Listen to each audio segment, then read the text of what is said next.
Rĩu mũthenya wa ũmũthĩ nĩ tũgũkĩte gũkũ nĩ ũndũ wa order yaheanĩtwo nĩ igoti ya kuga atĩ materials ciothe cia gĩthurano kĩrĩa gĩekirwo constituency ya Mbeere North mweri 27 November 2025 irehwo kũrĩ igoti nĩgetha igoti rĩtabarĩre atĩ materials icio ciothe citirĩ thĩinĩ wa ũgwati ona ũrĩkũ.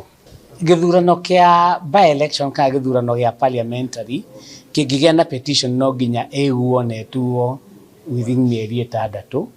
Nĩkĩo ũrona tũrageria gũteng'eria mahinda nĩguo cira ũyũ tũkĩnyita othe mawakiri igoti tũhote kuona na ona IEBC tũhote kuona judgment nĩyekwo ona ihenya ũrĩa ĩngĩhoteka nĩguo andũ a Mbeere North mone kĩhoto kĩao.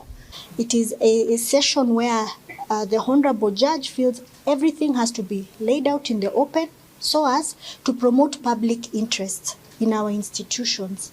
We are ready to serve and we are already serving.